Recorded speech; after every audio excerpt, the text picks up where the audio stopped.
Mesdames et messieurs, chers internautes, bienvenue sur votre émission Le Débat. Le débat ce jour s'intéresse aux réformes politiques et institutionnelles en République du Bénin, notamment aux conclusions de la commission Djogbenou.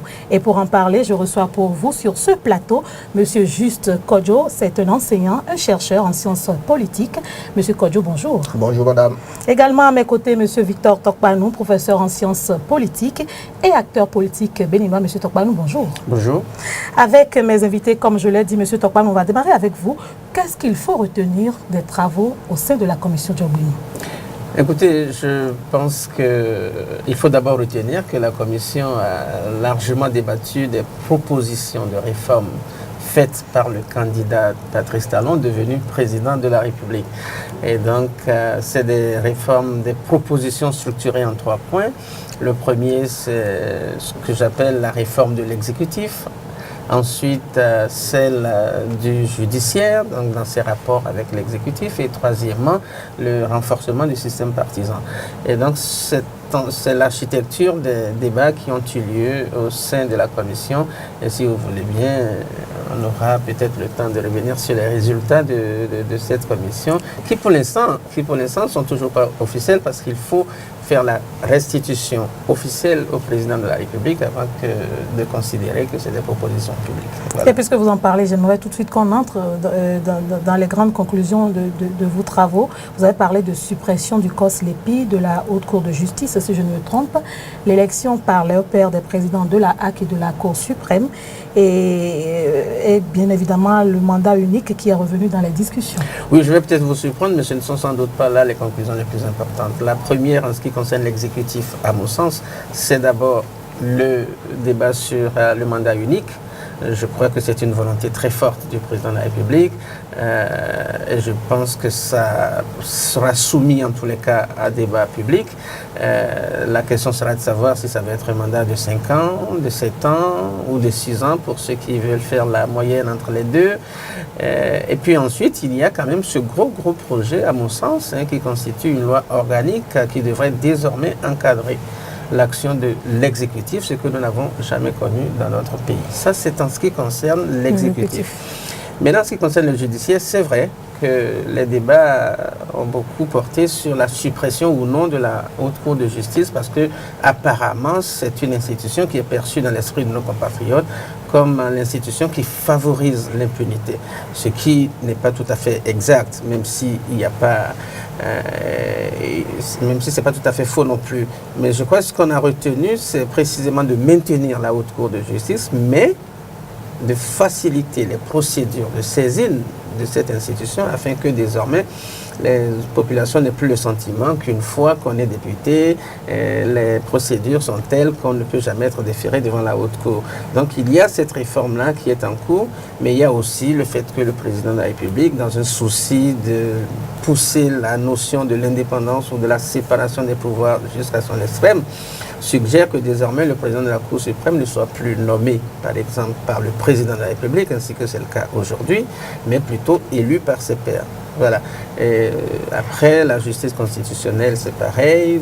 Le président de la République propose une recomposition des sources de nomination.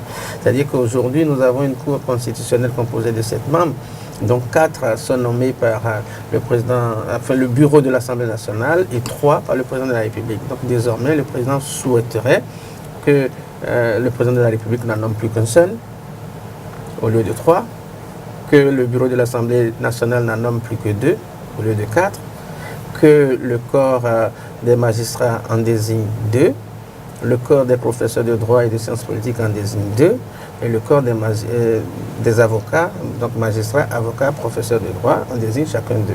Ce qui portera le nombre non plus à 7, ainsi que c'est le cas aujourd'hui, mais plutôt à 9, avec un mandat unique d'une durée devant osciller entre 7 et 9 ans.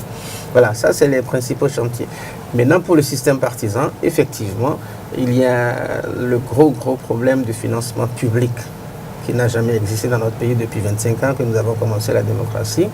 Le président de la République est allé jusqu'à suggérer qu'il y ait jusqu'à 0,5% des recettes propres du budget national qui soient affectées au financement public. Mais nous avons considéré que c'était trop figé la marge, parce qu'aujourd'hui, 0,5% des recettes propres du Bénin, ça fait à peu près 4 à 5 milliards de francs CFA. Bon, ça peut correspondre à une réalité aujourd'hui, mais si on le fixe ainsi dans le marbre, demain, si ça ne correspond plus à une réalité, on sera obligé de modifier. Donc, au lieu de fixer des taux, nous allons fixer le principe, l'organiser à travers la loi. Il y aura 2 lois, l'une sur le financement public, l'autre sur le financement privé.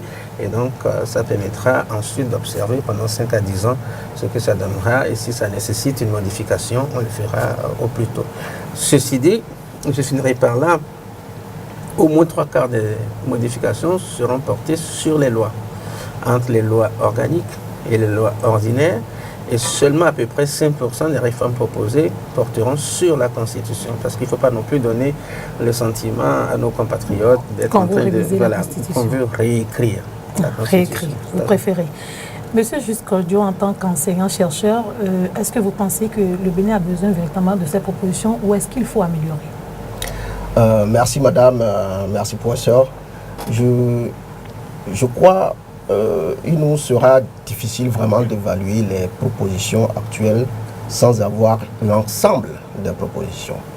Parce que c'est cet ensemble qui va définir le nouveau système institutionnel dans lequel le Bénin va évoluer désormais. Et donc si nous voulons évaluer le mandat unique, il faudra le mettre au cœur du nouveau système.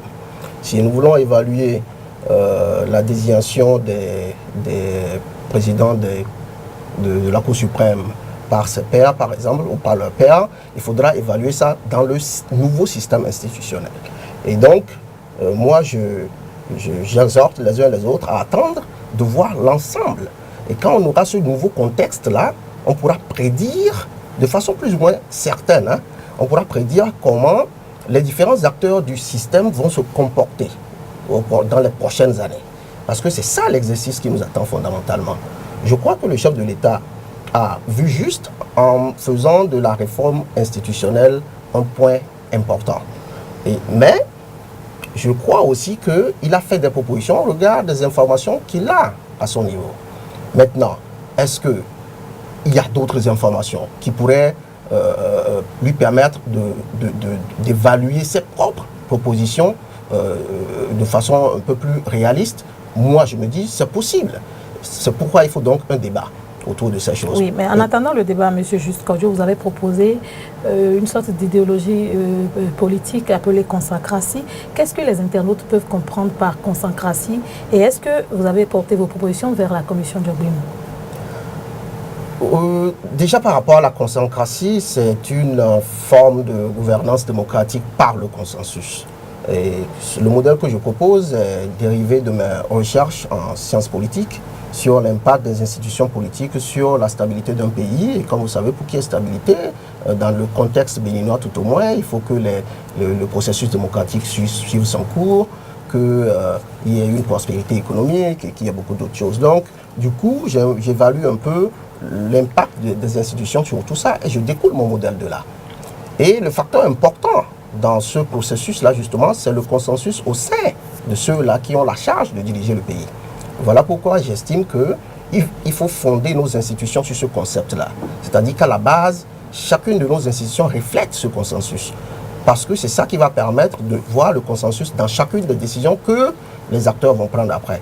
Donc, ce qu'il faut comprendre par la consacratie, c'est une forme de gouvernement démocratique ou de gouvernance démocratique par le consensus. L'exemple que je donne souvent pour illustrer cela, c'est un peu même déjà au sein de nos familles, où le père de famille est tout puissant, il règne sur sa femme et ses enfants comme il veut et comme il entend. Mais quand il s'agit de prendre des décisions capitales, telles que par exemple accorder la main de sa fille à quelqu'un, il se tourne toujours vers les oncles et les tantes. Ça veut dire que déjà nous reconnaissons que nos chefs ont un certain pouvoir, mais on leur demande, quand ils prennent des décisions capitales, d'écouter toujours d'autres personnes et de tenir compte de leurs avis. Parce que dans le cas d'espèce, il va appartenir aux oncles et aux tantes de dire oui ou non si cette fille-là va épouser finalement ce garçon. Voilà un peu, je m'inspire de ces choses-là pour proposer au niveau national et à une ère moderne des institutions qui peuvent nous permettre d'avoir des choses similaires, que le chef de l'État, aussi puissant qu'il soit, puisse se tourner vers des gens qui ne sont pas en compétition politique avec lui, mais qui pourront dire oui c'est bon, non c'est pas bon, et il est obligé d'en tenir compte. Donc voilà, c'est un peu le fondement de la concentration. Oui, et quand on vous lit dans le livre que vous avez sorti à propos de ces propositions, là, vous parlez d'un pouvoir à double dimension, à la fois politique et morale. Oui. Pourquoi? Justement, ça fait suite un peu à ce que je disais tout à l'heure.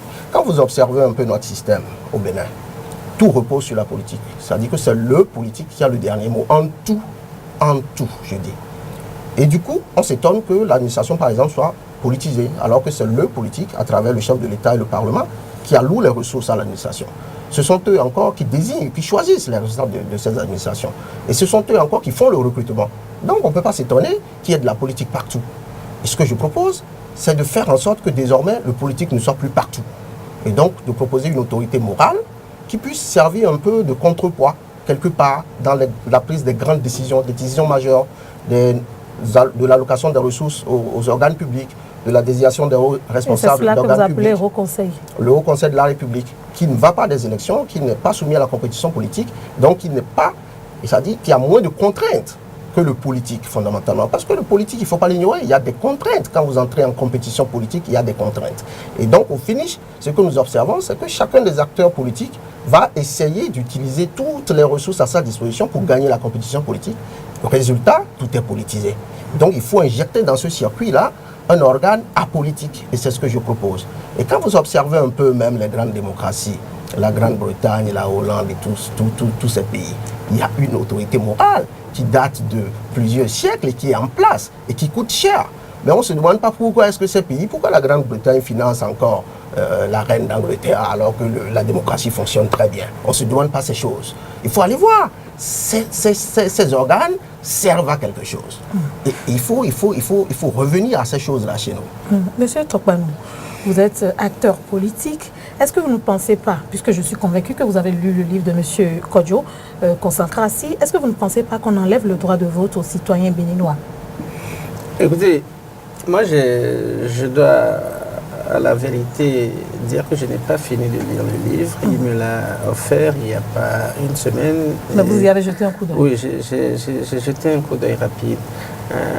Je pense que c'est une thèse à la limite, disons, nouvelle. Okay? Et comme toute thèse nouvelle, elle est sujette à beaucoup de questionnements. Celui ou celle qui formule sa thèse a sans aucun doute beaucoup plus que nous passé du temps à y réfléchir.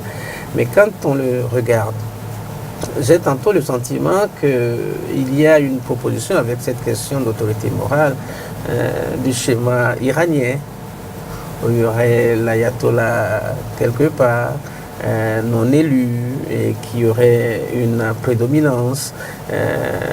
C'est l'extrême de ce modèle. Est-ce que c'est ça ce qu'il nous propose? Je ne sais pas. Est-ce que vous pensez que dans le contexte béninois, c'est faisable et c'est possible?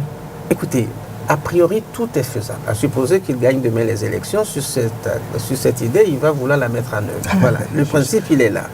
Mais la question, c'est de savoir si l'opinion est préparée à cela. Parce que la réflexion sur la démocratie, qui remet au cœur du débat la souveraineté populaire, risque d'être écorchée par cette proposition-là. Moi, je veux bien que l'on veuille dans un système démocratique une représentation non démocratique. Vous savez déjà tout le débat qu'il y a autour de la Cour constitutionnelle. On ne comprend pas qu'il y ait une institution dans laquelle il y aurait 7 personnes nommées qui auraient comme fonction essentielle de censurer des gens élus. Bon, dans un contexte démocratique, ça pose un problème. Mais pourtant, on l'a accepté. Et regardez toutes les difficultés qu'on a à l'accepter. Si vous voulez aller encore plus loin, pour l'instant en tout cas, les résistances seront encore plus fortes. Et donc tout dépend de la capacité que M. Kodjo aura à convaincre ses compatriotes. Parce qu'en soi, comme je dis, toute idée nouvelle est nécessairement porteuse de... Vous savez, je crois, le poisseur, c'est vrai, on peut avoir peur de ce qui est nouveau, mais la vérité, c'est que j'ai écrit désormais un livre. Donc l'idée, elle est là. Il appartient à chacun d'aller lire. Tout le monde peut se l'approprier. Oui, bien sûr. Bien sûr, il a 4500 francs seulement. Donc chacun peut lire et se dire si c'est pertinent ce que je dis. Merci. Se dire si c'est pertinent. Si c'est pertinent, ensuite, on va réfléchir ensemble sur est-ce que c'est faisable. Et si c'est faisable, si le professeur sont convaincus qu'il y a des éléments qu'on peut adopter, ben, ils vont faire ce qu'il faut, chacun à son niveau, pour que ça puisse passer. Moi, je ne suis pas pour le Bénin. Nous allons tous passer, professeur, nous allons tous passer. Le Bénin va rester. Dans 50, 80 ans, nous ne serons pas là. Mais il faut nécessairement que nous puissions permettre à chacun d'avoir la bonne information, d'avoir toute l'information possible pour évaluer. Moi, je ne vais pas m'engager dans l'œuvre d'aller convaincre chaque Béninois. J'ai fait mon travail, j'ai fait ce que j'ai fait. Et le reste, chacun va si vous décider. dites ça, c'est plutôt défaitiste. Non, puisque je ne suis pas acteur politique, vous savez. Voulez que je vous dise, tout ce qui est écrit Oui. dans les laboratoires de recherche, Oui. dans les académies, en France, aux États-Unis, en Allemagne et partout, Et même au Bénin. ne sont pas forcément représentés au niveau de la société. Si vous restez juste au stade de l'écriture, parce que vous estimez que vous avez écrit, il revient donc à chaque... Non, il ne revient pas aux Béninois.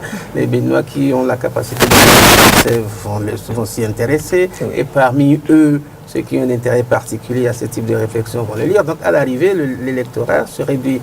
Mais si vous estimez que c'est une très bonne idée dans le Bénin, à travers laquelle le Bénin peut gagner, vous avez l'obligation d'aller encore plus loin. Bon, on va pas polémiquer là-dessus. Très rapidement, très rapidement. Ce que je fais là, justement, ça participe un peu de ça, de véhiculer déjà le message.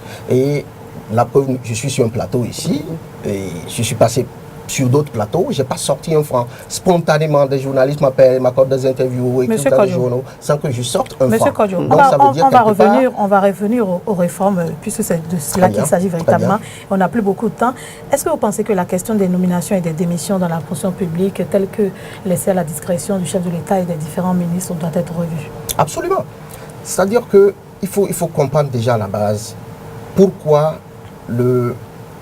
un membre de l'administration publique se comporte tel qu'il se comporte. Si vous prenez un responsable d'organe public, principalement, il va faire la volonté de celui qui a le pouvoir de le nommer et de le démettre. C'est la première des choses.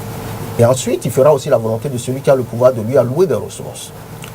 Alors, si vous concentrez ces deux pouvoirs dans les mains d'une personne, évidemment que le responsable d'organe public va faire la volonté de cet individu.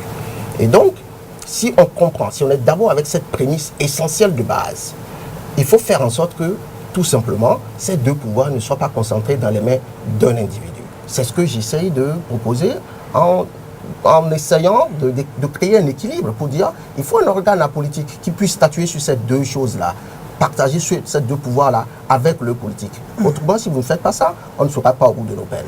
Monsieur Tokpouaimou, vous avez été membre de la commission Diogbénou, vous avez fini vos travaux. Il reste à ce que les travaux soient entérinés et déposés au président de la République pour la suite. Qu'est-ce que vous avez à dire aux Béninois aujourd'hui? Écoutez, nous allons rentrer dans une phase passionnante de débat public, comme on n'en a plus jamais eu depuis 1990. Donc moi, je souhaiterais simplement que chaque Béninois s'accapare du sujet. Il y a beaucoup de choses dans les réformes qui sont proposées, mais il est évident que tout ne sera pas adopté. C'est au terme du débat public que le président de la République suivra de très près, verra et dégagera les points consensuels, et ce sont seulement les points consensuels qui seront soumis à révision. C'est le chef de l'État qui décidera des points consensuels ou bien le document sera vulgarisé? Ah mais non, le document sera vulgarisé, mais c'est le président de la République qui décidera des points à soumettre à l'Assemblée nationale. Il ne faut jamais oublier que la commission n'est qu'une commission technique et que le président de la République a été élu sur la base de son programme qui comportait déjà en lui-même les propositions de réforme. Il aurait pu, une fois élu, aller directement à l'Assemblée, demander à son ministère de la Justice ou au ministère chargé des relations avec les institutions de transcrire dans un projet de loi et de transmettre. Mais il a préféré, avant d'aller à ce niveau-là, s'entourer d'une équipe de techniciens qui pourraient lui dire « Attention, tu as fait telle proposition, mais en réalité, le droit positif actuel ne te permet pas d'aller dans ce sens. » Donc, en clair, le président va entériner, ça sera transmis à l'Assemblée nationale. Oui. Et ensuite, il fera d'abord, dès qu'on va le lui transmettre, et je crois que ça se fera d'ici la fin de la semaine prochaine, parce que nous comptons valider le rapport mardi prochain. Je crois que le président de la République devra nous recevoir en vendredi ou au plus tard, en début de la semaine prochaine, en 15. De toute façon, après ce processus. Voilà, après. Et donc, à ce moment-là, ça tombe dans le domaine public. Et les débats vont s'initier partout et tout le monde y prendra part, les médias, les universités, les politiques. Et au terme de ce long débat que le président voudrait, à mon sens, selon les indiscrétions, et dont je n'ai pas le monopole, devrait durer entre 3 et 5 mois. Voilà. Parce qu'il souhaiterait que d'ici la fin de l'année, le processus soit bouclé. Et donc, c'est au terme de ces 3 à 4 mois de débat public qu'il verra les points qui auront fait suffisamment consensus pour qu'il n'y ait pas ensuite de blocage au niveau politique, parce qu'après, ça va être au niveau politique de décider, ça va être l'Assemblée nationale, ça va être le référendum. Quel sera votre mot de fin? Mais écoutez, je vous remercie de cette invitation. Je ne connaissais pas votre chaîne. Je trouve que c'est une très bonne initiative. Je ne peux que vous encourager à aller plus loin. Pour le reste... Monsieur Jusqu'au-Jour, quand vous écoutez le chronogramme qui reste, est-ce que vous ne pensez pas que le consensus sera de mise et en même temps votre mot de fin? Alors, voici ce que moi je voudrais dire par rapport à tout ça. Le professeur Topin nous a dit tantôt, tout est faisable au Bénin. C'est vrai, tout est faisable. Alors, nous qui avons un peu plus d'informations que la masse, nous avons le devoir de dire à la masse, si nous faisons telle chose, voici ce qui va arriver. Si nous faisons telle autre, voici ce que ça va donner. C'est-à-dire de permettre à chacun de savoir que telle chose réussit seulement si telle condition avoir l'information vraie. Avoir l'information vraie. Et j'espère que la commission s'est penchée sur cet aspect de la chose, parce que le tout n'est pas de dire au président de la République, le mandat unique c'est bon. Il faut dire c'est bon à quelles conditions. Qu'est-ce qu'il faut faire au préalable. Qu'est-ce que vous dites et au donc Béninois? cette démarche-là est capitale. C'est ce qui a été fait. Et cette démarche-là, si ça a été fait, on va commencer le débat. Et on va évaluer ensuite, parce qu'on ne pourra que sur la base de la logique et de la preuve, dire oui, ça que nous proposons c'est bon, ça que vous proposez par contre c'est pas bon. Donc pour qu'il y ait consensus, il faut aussi qu'il y ait la bonne information. Le pourquoi on a choisi de faire telle chose plutôt que telle autre. Et ça va être, j'espère, ça va nous sortir un peu d'où on est. Chers invités, mesdames et messieurs, merci de nous avoir suivis. C'est la fin de votre émission Le Débat. À très bientôt.